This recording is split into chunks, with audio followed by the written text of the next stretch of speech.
Welcome back to the podcast. My guest today is a former Ketchikan resident turned Ketchikan resident again. As many people do in Southeast, they find their way home after time down in the lower crazy 48. At one point was dance and theater professor at University of Alaska Anchorage, and now middle school teacher here in Ketchikan. Thanks for being on here, Ty. Yeah, my pleasure. Thanks for having me. So you're a senior in high school. Do you think about one day coming back to Ketchikan, or as soon as you graduated high school, were you out of here?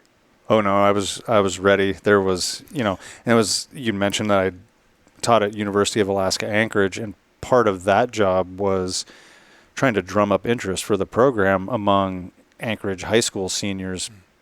But I knew going into that, and I would say this in our meetings, of like, it's going to be very challenging. I mean, there's going to be the group of kids who want to stay close to home for whatever reasons, if it's comfort, familiarity, financial, whatever that is. But I know as a high school senior, there is no option that would have kept me in Alaska. Right. The whole experience was just get out of here. Yeah, I think that's what most people feel, and it's good for them to feel that, and then come back on your own terms.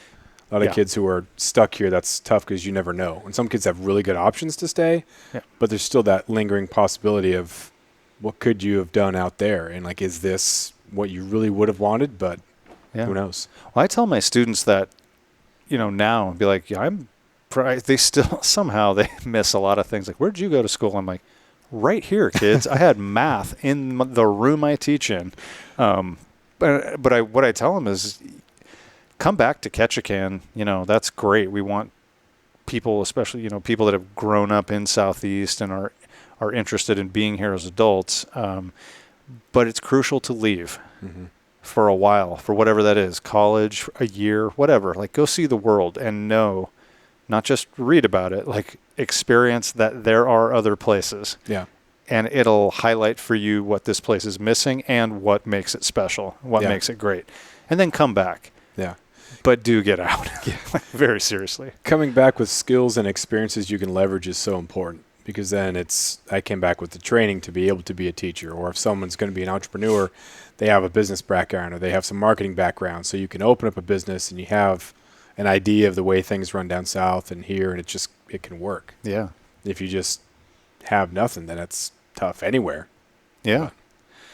Yeah, no, I'm a fan of seeing other places, and even, with the small town nature of Ketchikan, even if you hate big cities, I think it's important to experience them and understand. I mean, for me, that was New York. But even, I think it's good to go back for the reminder of what Seattle is, or even Portland, and, to get those experiences. And again, I think it just highlights, like, oh, right, I get to go back and I have, whatever your friend group or your family or whatever that connection is that makes this place special, along with, the outdoor opportunities. Like, living in New York is like the very opposite, because it's also an island, right? In Manhattan, and then you have all concrete except for Central Park and Inwood Park, but these little green areas that are,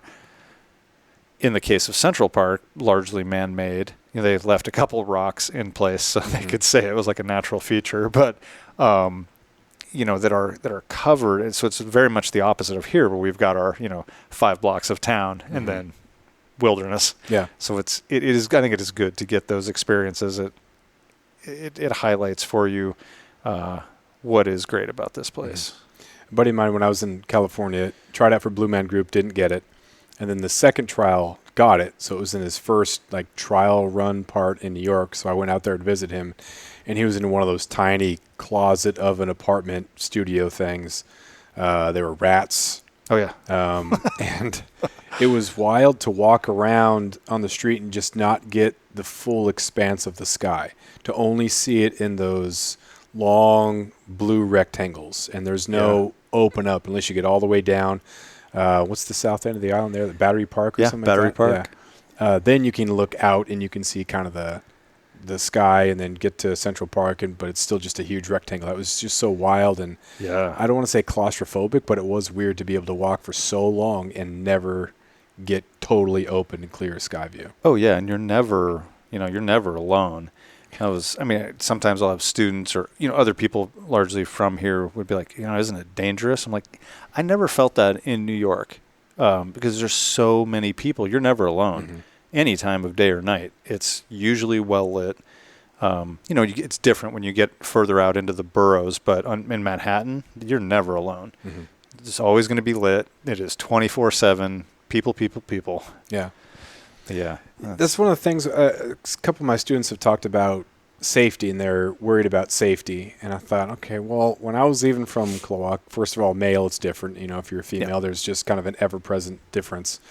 But now you hear every story about any sort of horrible thing that happens to someone who was just walking down the street by themselves, or someone who was even with friends. And so I thought about what that must do to someone's psyche. You're in Ketchikan, things are safe, people, and then you are going to Seattle for college, or you are going to Portland, you are going to New York, how that must feel potentially. Is it going to be safe? Like, what other resources? How are people going to be, or what is campus doing to ensure that I am pretty safe? And there's a lot of things out there, and it's good. And I hope that it's kind of a passing thought. Mm-hmm. It's not bad to be aware whatsoever, maybe prevent certain situations, but being totally fearful, at least on some level at all times, is not healthy whatsoever. No. And I think a lot of that is just your perception through whatever those channels are, TV, news, your family, filtering that through the news, that whole, where are you getting these ideas from? Because depending on your source, you could think, oh no, it's chaos and end of times. Yeah. But of the big cities that I've lived in, and I would say that I would consider lived in as in, more than 2 months in a place. But I've lived in New York, Seattle, Portland, Kansas City, Louisville, Kentucky. And the only really dangerous city that I've lived in where I was robbed, one neighbor killed the other one, and had my tires slashed in the first month that I lived there, was Anchorage. Really? By far the most dangerous city I've lived in. Yeah, it's like Los Anchorage, man. Dude, gosh. Not even close. Yeah, New York, not a problem. Louisville, Kansas City, there were some places where they're like, you just do not go there. Seattle, like if you're, even like catching the bus downtown at night, now you're like, whoa, we have gone downhill. Yeah. Still Anchorage. Yeah. It's the only place where I had like actual violence perpetrated on me and neighbors. I got held up at gunpoint my junior year of college in Tucson.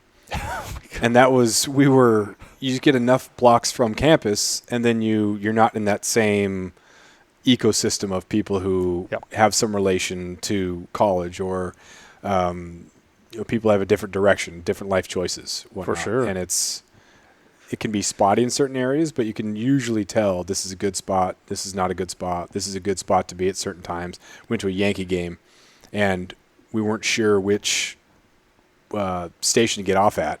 Oh, yeah. And someone was like, you going to the Yankee game? I'm like, yeah, you get off at the next one. I was like, oh, thanks, great. Because that was kind of the local person saying, hey, this is a good decision for you to make would be to get off here. Yeah. You don't need to tempt certain things, and that was good. Yeah. But people are very helpful, too, and that's something that someone might not know. Just there's a lot of people who are looking out for you way more than looking to prey off you. So first time I went to New York, I was I think I was 19, and I was going to college in Oregon, and went out to visit. I was thinking about transferring to one of the schools out there, because pursuing a theater degree, is always that debate of, do you train away from the big artistic centers and then go to the place so that you're learning without as many distractions. Mm-hmm. I've certainly found enough of them, though.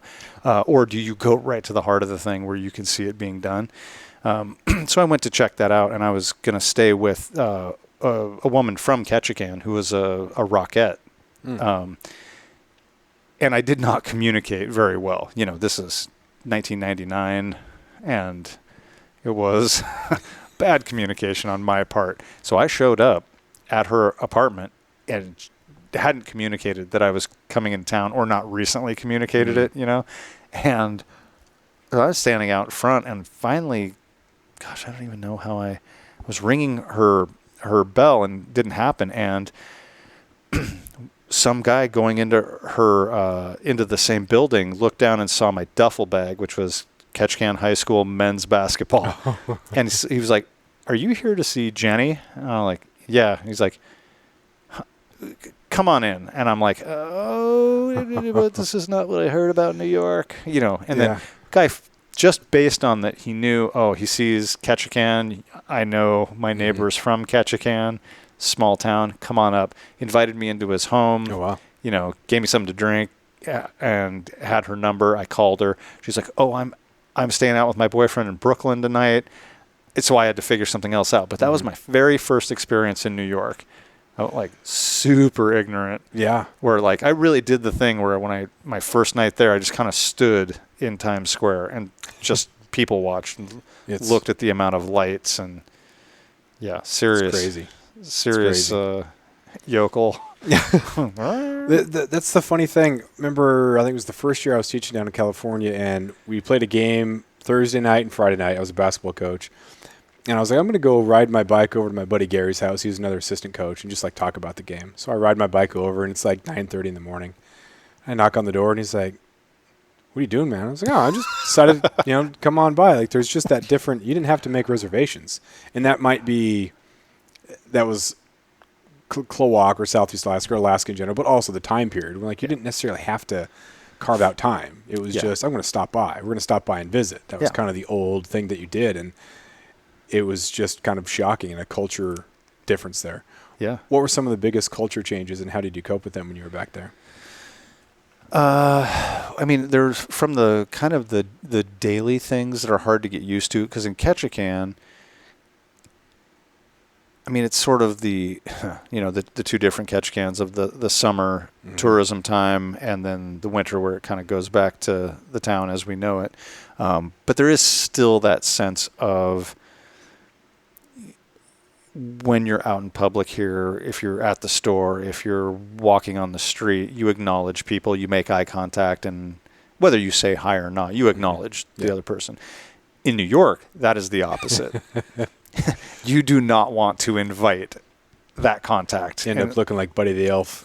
Totally. And if you're on the subway, if you're making contact, you are engaging with someone who either does not want you to engage with them, or you're going to engage with someone whose attention you do not want. So that was just that alone was tricky for me to navigate of do not acknowledge, just keep going.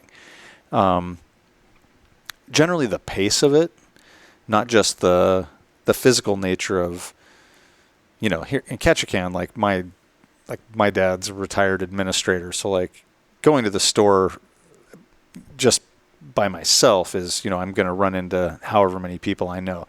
But going to the store with him is a whole event. That could take you 2 hours at Safeway. Yeah. You're gonna talk shop with everybody and 1,000 different things. There, that, you never just go to do a thing. One of my favorite things to do in New York was just go walk around. Every 4 blocks, it's a different world. You're hearing different languages spoken, the food, the aesthetic changes, and that is really fascinating. But there, if you live and work there, you have a clear goal, and it's that time is money ethic is prevalent there. That ultimately became the thing that I really didn't like. That idea that time is money. If you are in my way, whether that's physically or otherwise, you are an obstacle to my goal, which is make money, which is succeed, do this thing. So that super goal-oriented, this is how it's done, hustle, hustle, hustle, that's a large culture shock. Ultimately one that I just didn't want to spend my time doing. So was the dream to make it in New York, and then once you got there, you realized that wasn't the exact dream, or did you morph that, or how did that work out? Well, I mean, I grew up where most of my interaction with acting and such is movies and TV. But all of my experience was theater, locally for City Players and K-High Drama Club, those kinds of things. So my idea when I went to college for classical theater training, and that's what I wanted to do. I think ultimately I probably wanted to, at that time, the Oregon Shakespeare Festival had 75 full-time actors who got 9 or 10-month equity contracts that had a livable wage. You could get a home in Ashland and live in a small community, kind of similar to Ketchikan, yet work at this Tony Award-winning theater, and basically have a high-end professional theater experience in life while living in this small town in the Northwest. So I think maybe that was like ultimately a dream. And then as I progressed more and more and kind of learned more about the craft, I think that the Broadway, more specifically off-Broadway, because Broadway is going to be, I don't know, not an actual statistic, but probably about, I would say 75% of Broadway is large musicals. And that's never been my interest or my skill set, to be clear, but not my interest. So I always wanted to do like plays, and to be able to do that at a high level in New York. And I think as I learn more and more, then like the dream kind of becomes, I would love to be able to do like independent films, maybe 1 or 2 a year, and then be able to work in the theater, to be a working actor. That was the dream. But then, it like sets in that in order for that to be your dream, you need to be able to live in really like New York or Chicago or LA if you're going to do pure film. And that ultimately that was not the experience that I wanted. I think I got to the point where I liked living in New York more than not. I kind of got up to about 4 days a week. I liked it. But the other 3, I was like, no. Why am I doing this? I hate being with millions of people on 13 miles and, just that, the constant hustle like that. That was ultimately not what I wanted to do. I knew at some point I wanted, the outdoors are too important to me to, you can access the outdoors there, but it takes some serious effort, and Southeast Alaska will spoil you for other places. For sure. So that became part of it, where I realized, I had this dream about the work, but at no point was I thinking the work requires that you enjoy living your life in the places where you have to do that work. Because the thing that I love, theater, requires an audience. And that audience does not exist everywhere. And not at that level, right, where you can do 6 shows a year and make any kind of a living from it. That exists in a very few pockets in our country. So like that piece just didn't factor in. And when I realized, there are other things like quality of life pieces are more important, family, even like climate things, I'm realizing like, oh, wow, that's interesting. I don't need it to be especially warm, and I don't mind rain. So like those are things that you don't really, like people freaking out over rain, looking around like, what the hell is wrong with you guys? It's just a sprinkling. It's not even real rain. Shame on you. This is dry rain. It's a dry rain. What? So, those are things that I ultimately had to come to terms with. And even that took me a process of, I started to work more in, I had some medical things that brought me back to the Northwest, particularly Portland. And I went to college in Ashland. And so I had a lot of theater connections in the Portland area. So it just kind of ended up working in that area. And between Portland and Seattle, I ended up doing plays there and working there, and having my doctors were at Oregon Health Sciences. So I just ended up kind of moving there before I really intended to. And then I was like, I'm spending more time here anyway. Let's just move back to the Northwest. And then did that, and trying to think. The move back to Ketchikan, it was sort of in pieces. We came back and ended up. I'm trying to remember why we were here in the winter, but we came back in the winter and we were working. I was actually a para in at K-High, and gosh, this must have been about 2012. I think that's right. And the guy who Alex McDonald at the time was the Kaneyama exchange teacher, and he had just gotten back and was like, I had a great time. I loved it. They don't have a teacher right now, and I just casually mentioned that to my wife, and she's like, yeah, they don't have an exchange teacher. And she was like, let's do it. I want to do it. I'm like, no, wait, whoa. Pump the brakes there. You're a little excited. I do think about all these. She's like, I don't care what you do. I want to go do that. So she applied and was the teacher. And so we went over to Kaneyama and were set to be there. She went over right away, and I was finishing a show in Portland. And then I went over 2 months after her.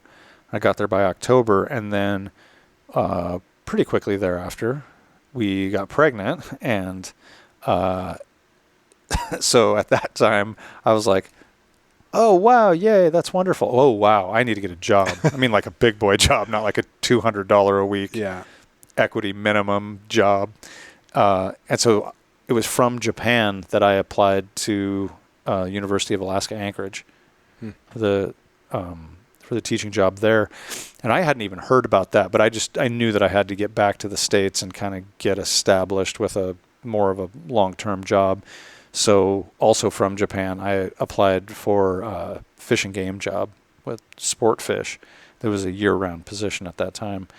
So came over and started that, and then I ended up getting the job in Anchorage. So we were living in Ketchikan when she came back from Japan. She was in Japan for the first 2 trimesters and then came back last 3 months, had our daughter here in Ketchikan, and then 3 weeks after she was born, moved to Anchorage and lived there for the first 5 years of her life.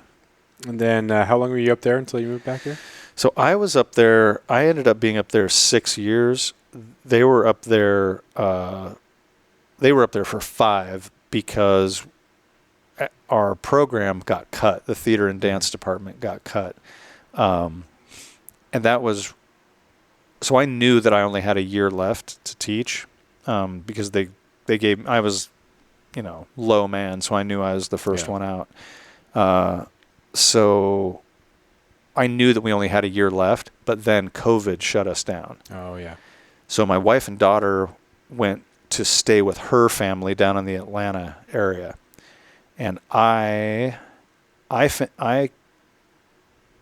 continued teaching at the university from Alaska for a little bit. Then I gathered up all of our stuff in our Subaru and drove from Anchorage to Atlanta during COVID. Whoa. Like early COVID. Wow. I had to get into Canada, I had to have a terminated lease in Anchorage and a lease for renting a place in Georgia just to get through. We were just staying with her mom for a little while, so it turned out it was really good that my mother-in-law is a real estate agent, so she could come up with that document. I knew that I needed something to get into Canada. Like, let me show you my plan. Yeah. I'm not just going to camp here forever. Yeah.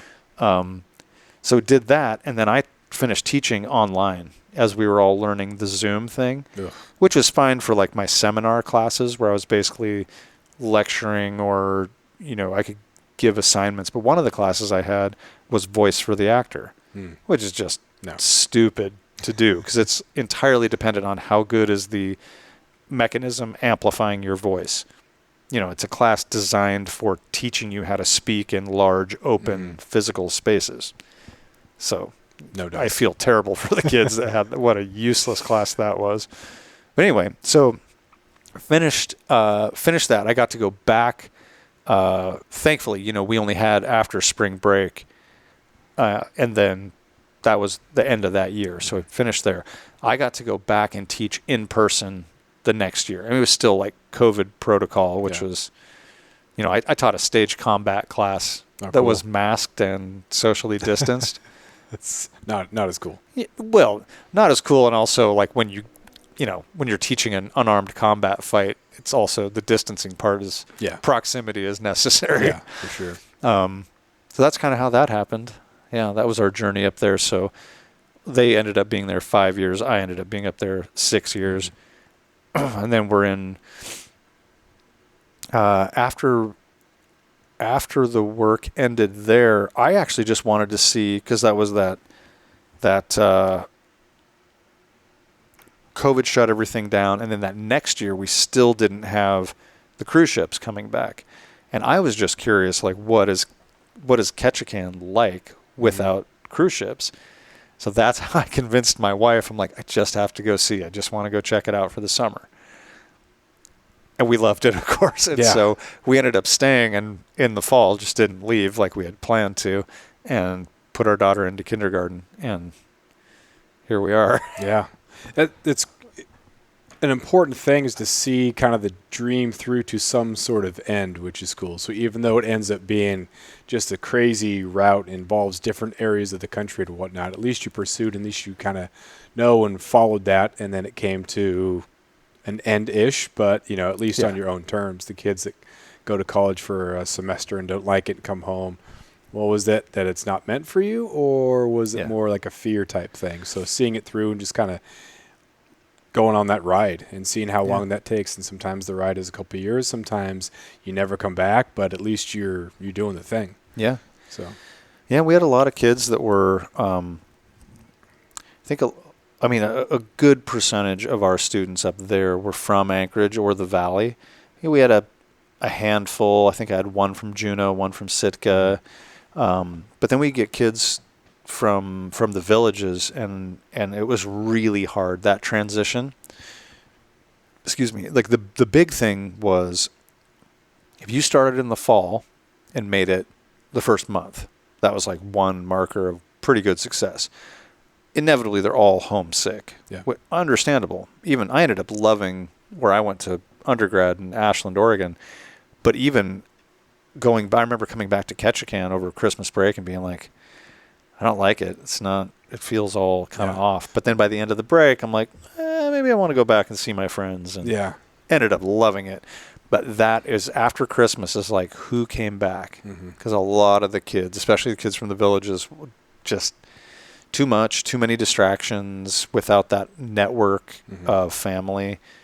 It was really hard. There were few students that made it into the program and came back after Christmas. Yeah. After those large breaks. Place like, or even Klawak, my parents took me down to Colorado every summer, and so, I was able to see what the world was about, and I wasn't very intimidated by it. So I knew I could function, so that was good.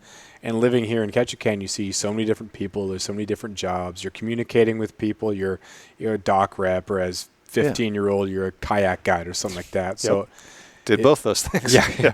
It's so different than a kid from the village who hasn't had that experience. Yeah.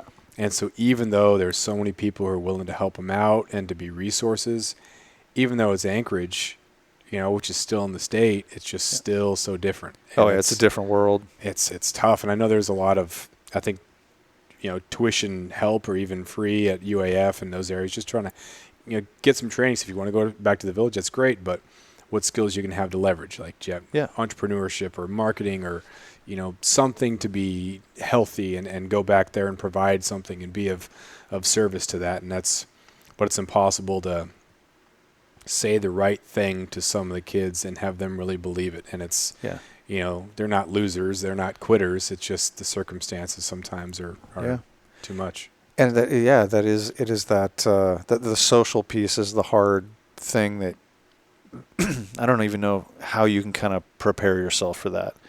I mean, for me, college was just enough distractions. Yeah, for sure. But and it's even coming from an experience I think similar. Like we would go to the lower 48 every our thing was, my parents are both originally from Oregon, so we'd get in our little Ford Escort, 4-door, mom, dad, and me and my sister, and take the ferry to Rupert, drive to Southern Oregon, 3 days in the tiny car, and then be down there for largely like June, and then come back up for the summer.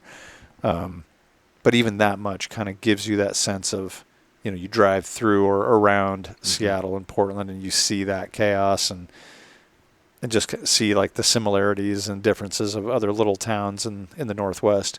Like that much help, but very different setup where all of a sudden, boom. So now you're back and you're able to not only teach, provide purpose that way, but also you're still involved in theater. Tell me about the Ladder. Was it? It was originally a short film, and now it's full length. What's going on there? Yeah. So the first time I heard about it, so it was written and directed by Emilio Miguel Torres, who grew up in Ketchikan. I don't think he actually finished high school here. I think his family ultimately moved when he was maybe sophomore in high school, but he grew up here. And the first time I heard about it, it was like around Blueberry Festival a few years ago, while Emilio was still, I think he was still in grad school at NYU, or still in school. And it might have been undergrad, I can't remember, but he was at NYU, and his dad, who I'd done plays with here at First City Players, saw me at Safeway. I was like, oh yeah, Emilio's writing the story, he's going to do it all here, and yeah, he's looking to shoot it maybe next year or something. I'm like, oh, that's cool, nice, yeah. I mean, like, that timing's rough, I'll be in Anchorage, and so, but that's really cool, glad to know he's doing it. And so then I saw that the short came out and watched that. I'm like, oh, that's cool, good. It's like, good story, and it's awesome that he's actually like shooting it here in town, using local actors. And then, last fall, I can't remember how I heard. Maybe he'd reached out, but I just heard like, he got the funding to make it or I saw it at Blueberry Festival. That they had a booth and they were fundraising there, and like, we're trying to generate funds to make it a feature length. I'm like, oh, awesome. They had auditions, so I auditioned. It was an open call, got sides, went to First City Players, and he was with the producers in Arizona, watching us audition in person via Zoom, and then did the callback kind of part of it, and then with the casting, he had to do all of the initial rehearsals via Zoom. Oof. And then it was crazy. And then it was my first time on a film. I'd done student or largely like student short films, like 10 minutes or less, 6-minute shows, something like that, like a little bit. So I'd been in front of the camera, like barely. This is absolutely my first movie, first thing over 10 minutes long, and it is a feature length. I don't know what it's going to come out to be once it's all edited, but probably hour and a half, 2-hour range. What's the basic storyline? So the basic storyline is that a fisherman from Ketchikan is... Naturally. Yeah. Uh-huh. It better be. Yes, of course. Yeah. As he's aging and starting to experience these, his body breaking down, there's the main plot is that there's this firm and this sort of, these are my words, not Emilio, but like my understanding is it's a sort of like Elon Musk type figure who you have the question mark of like, is there any kind of societal ethical purpose, or is this purely a money-making endeavor? But the idea is, in this sort of sci-fi way, that they can basically upload your consciousness, your memories and thoughts and all the things, and then put it back into a younger body. So that is the main idea of the film, is that there's this new technology that is being piloted in a few communities, Ketchikan being one of them, where they're taking an aging elderly population, uploading their memories and putting them into younger bodies. And so the protagonist is debating, do I do this so I can continue fishing and doing the things that I love? And his son, who I play, is from Ketchikan, lives in New York, and comes back to visit.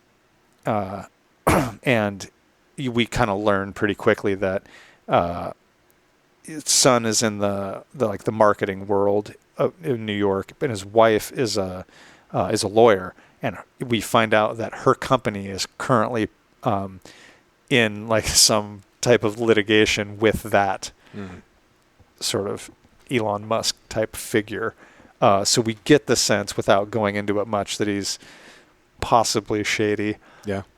So like then that is the question of, do I try this experimental thing and become 22 again, essentially, with all of my lived experiences and knowledge, or do I accept my life cycle and, that central metaphor of the ladder at Creek Street there of, do I, climb that ladder to finish, my life cycle as it is. Wow. So it's kind of the central idea of it. What would you do? That's a hell of a question. I mean, and we all actually talked about it. Like, I think at the end of it, at some point, everyone would ask, and I have to think that ultimately I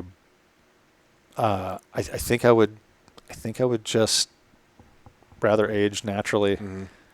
And maybe that's, but I think I'm kind of that way anyway, where people talk about like the technology of leaving the planet and, possibly like, oh, we'll colonize this or that. I'm like, I feel pretty tied to this planet. I like it. It's so nice. It's like, it's really like, when you think about it in those terms, I'm like, no, I think my fate is attached to what we've done here and how we've treated this thing. And I'm utterly connected to it. Yeah. I had a student who sounded just really sad and really disappointed that I wouldn't go to Mars. And I was like, absolutely not. I said, well, what if it was safe? And what if you could go there and live and then come back if you wanted to? I'm good. I'm good here. It's fine. Yeah. The trout fishing, the salmon fishing, like I'm good. And as far as the immortality or recycling through or whatever, it's so different now because it's not the same hypothetical of maybe the 70s or 80s when it was so far off to even ponder it was, just a fun little exercise. But now with what we're doing with, Musk's Neuralink or AI or these other opportunities, by 2050, like what if there is some sort of chance? And I don't know. I don't know. And I think for me, the ultimate tipping point on that question was thinking of it in context of living in a community with my parents and my daughter. Right. Yeah. So then at what point can I go and then become younger than my daughter? That's weird. Or like, do I want to see my mom as a 22-year-old? No, not especially. Or, like things like it, then the overlap and of like, okay, how many times can you do this? So then are we going to just go where we have this millennia old consciousness in a fireproof 20-year-old body? Like that sounds like maybe that first iteration is fun. And like, what are you going to do? Like try to just ruin this body and just party your ass off? Or like at what point do you be like, oh, okay, that's enough?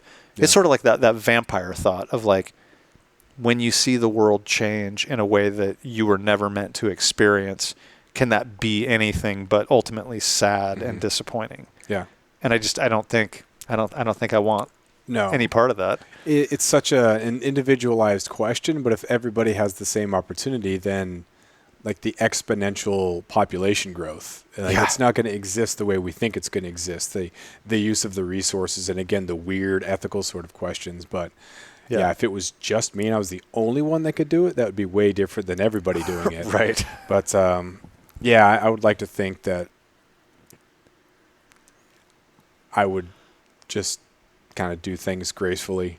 But I don't know, when with the technology moving where it is, if everybody else is doing it, and there might be, again, if it's different, if it's not, maybe if your consciousness was able to be uploaded and it could be accessed by like a computer, it's like you go totally digital. Yeah. So I'm accessible on the cloud. Like what? Totally. What is that? But life is life. Life is interaction, existence. It's not digitized, but maybe AI and the technology is going to change our perception of what life is, or our definition of what life is. It's an interesting question, especially too when you look at, so in the world of acting, to kind of tie it in with that this was kind of a big thing that came out of the latest like the SAG strike of wanting to get a better contract, and the thing that they didn't necessarily resolve is this new AI piece that I heard kind of describe it like a similar level of, like, with AI, we're sort of at that like Oppenheimer moment that there are so few people, relatively, that are aware that, that this is that moment where we don't really know what that's going to do or what it's going to look like. But there's this interview with like Mark Ruffalo was talking on this subject during the kind of Oscar roundtables. And he was saying, well, I know for me personally, Disney and Marvel have thousands of hours and biometric everything about me. It would be fairly easy, I think, for them to take this, what they have of me, and that sort of lives on in perpetuity. And what do they do with that? It's up to an entity that is outside of myself. So that's sort of the next piece of that science fiction, live forever, of like, yeah, what do they do with that? Do you just, is your whole person or what they know of you and your biometrics and your consciousness, whatever they get, or whatever piece they take of you, and then try to generate the rest with AI or whatever that ends up being, in my limited understanding. And that, yeah, you live on the cloud, and maybe they just pluck your consciousness out and put it where they, I mean, it's at a very interesting place. Yeah, soulless. Yeah, it's terrifying. It's not like the machines. It's not the Terminator. It's the code and stuff. The fact that they uploaded code and it's making the code better, and so it's becoming more intelligent at a rate that is way faster. And if we don't know how to manage it now, it's not something that we can just kind of let out and control later. Yeah. So I listen to some podcasts with some smart people on it, and I just feel like I'm tinfoil hat guy. I want to unhear that so I can just kind of blissfully live my life. And hey, we got tourists and we got cruise ships coming up. Oh, look, the baseball field's almost finished. I want to concern myself with that sort of stuff rather than the existential threat of what things are going to look like in 5-10 years. No, I would much rather take the fly rod to the creek than think about, do I need to copyright my voice and personality so that it's not used later on by some other unknown entity? Yeah, it's a lot. I had a student, they did a podcast on AI in my journalism class, and one of the kids said she was worried that, because she doesn't use AI, hates the thought of it. She was worried about when she goes to college, and what if she falls behind everybody else because they're using AI. So she's the one who is, it's her and her brain power and her own creativity, but what if she falls behind? And then another one mentioned about, again, she doesn't want to use AI at all, and she wants to be an occupational therapist. So what if she's trying to be as thoughtful and as human to her clients as possible, or patients as possible, and would she be doing a disservice if she doesn't use AI? Yeah. And then, like, what is she a bad person because she's not? It's just a weird ethical series of questions going forward. It's for these kids trying to figure out what their world or what their career is going to look like in a couple of years, or it's going to be changing while they're going to school for it. It's pretty wild. Whereas as established teachers, like, we're living through it a totally different way, but these seniors, it's a whole different ballgame. I mean, I don't know if you guys have had conversations like this at K-High, but with the Schoenbar English faculty, like, we've talked about, like, how is this changing our field? And I mean, some of the obvious things are that we do most of our, I would say, not 100%, but over 90% of our written content with pencil and paper live in class. That just kind of helped that along too. I mean, those are skills that are dwindling anyway. I want to see your ideas, the way that you can express them here in this place. But then thinking about, at some level, is that a disservice? Because how many of these students that we have right now are not going to have AI as some aspect of their future employment, or to be able to interact with it in some way. And, that's a whole nother can of worms. But and just thinking about for my part, the own ethical piece of, do I use AI or interact with it in any way? And I tried it for the first time, where I was like, we're having a hard time. Here's how I did it. And my students, they busted me right away too, because I kind of wanted them to see what they'd say. So when I projected it on my screen, I left the tab up that had ChatGPT on it. They're like, "What is that?" I'm like, "Well, that's a great question. Good eye." Ask? Yeah. But what I was working on apositive phrases. And so rather than like come up with 10 brilliant phrases that would take me an hour, I was like, give me, I can't remember what my prompt was, but it was something like, I want 10 different apositive phrases based on the rainforest. Spits them out. Amazon. Oh, no. Temperate rainforest. Oh, now we're getting into the Tongass. Okay, now then like modify it in 5 minutes. And I had a challenging and interesting exercise for them to work on for a day. And I was like, oh, that's dangerous, because I see how like the amount of manpower, brain power that I could be doing other tasks or whatever, like I could see that being useful in that way. But then that question of like, well, if it's something like that where it doesn't require a personal or human element, to me that seems like one thing. Whereas like I don't even really like you. Grammarly pisses me off. Even as an English teacher, my writing is fairly ugly, and I'm like, I know that's not right, but that's what I want it to sound like. You know what I mean? Where I'd rather have that human element. I'd rather see the mistake and know what you meant. Like I worry about like, I like that writing of like, I hope AI can't perfectly replicate Ken Kesey, and like that's what I love about sometimes a great notion is those great authors teach you how to read their material, so that as you're going, you have to listen. You have to know the character's voice to realize that the narration has changed in the middle of the paragraph. Yeah. But I love that, and that's the piece that I worry about being lost. Yeah.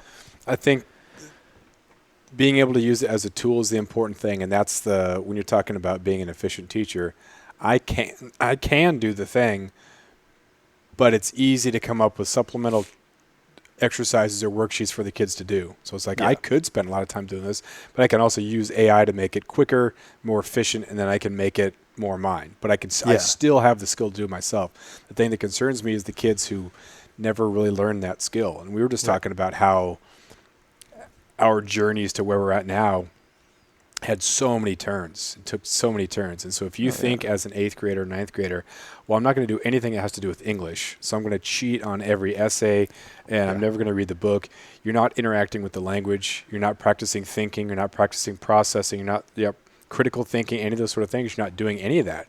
So if you decide that you wanted to do this trade, and then you decide you don't, then what?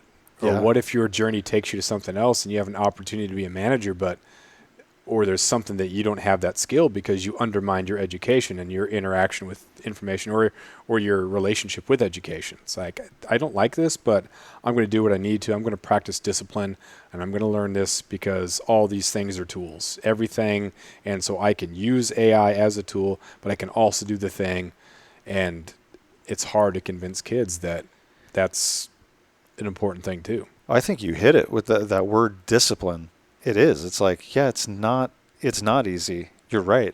It's not. You have to. It is. It is a habit. You have to challenge yourself.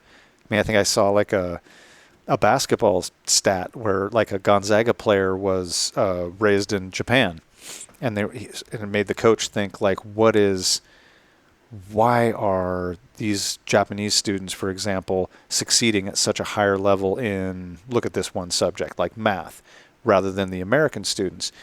And they kind of looked at the different things, and they realized that this particular study was looking at the amount of like real struggle that the American students were really in that kind of struggle zone for like 2% of the time, whereas those Japanese students were in the struggle zone for like 40% of the time. And that ultimately, like, that is that necessary piece of like with your mind, it's struggling on a question that may be frustrating or whatever. And in, like what makes the outdoors great of like, yeah, it's if anyone could, we just trot up Deer Mountain all the time. But that thing is hard. It remains hard. Yeah. You could do, last summer I tried doing Deer Mountain 3-4 times a week just up to the first lookout. It does not get easier. It's like, it's slick some days more than others. Yeah. Conditions. So that the struggle is the thing. Like it should be hard. It's the hard that makes it great, right? And anyway, I kind of got on that tangent there, but like that's the thing where I think we're working against multiple challenges in that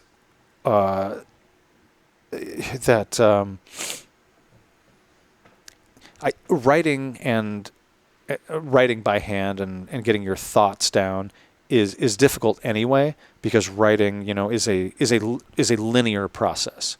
You can go back and edit it in different ways in terms of like plot structure and all of that, but getting the thoughts down, it is a linear process, and that it like the sentence gets more complicated the further to the right you move the verb, but like those rules are intact, and it does take the through line of thought to get to that, and not just that is challenging by itself, and it was 1,000 years ago, but now with the constant amount of content that we're streaming and we're seeing in these maximum 3-second clips, and like restructuring and reordering our brains and the way that we understand and see things is like challenging that even further, where that sitting down, taking one task, one idea, moving it forward in a linear fashion, that is hard.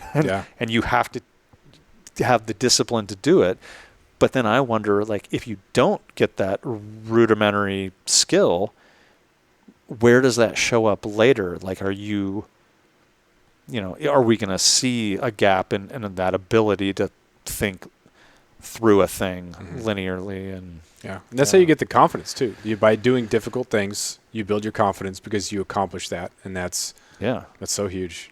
But we're coming up on an hour here, so to finish up with the ladder there, how can people support it? How can they watch it? When can they watch it? All that stuff. Yeah. So the first big thing about the ladder is we've shot all of it. Our last about a month ago, Keith Smith and I, Keith plays Arthur, the protagonist, and I play his son.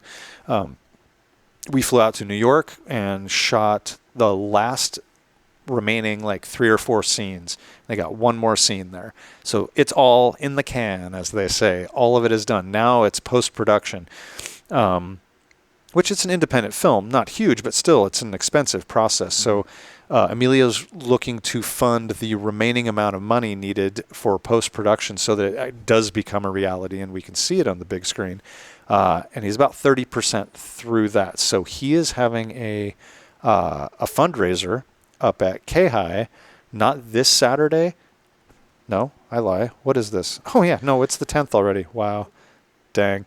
So this Saturday, the 13th at K-High, I think doors at 5:30. The event starts at 6 o'clock, and it's to try to get the funding for the ladder kind of over the finish line.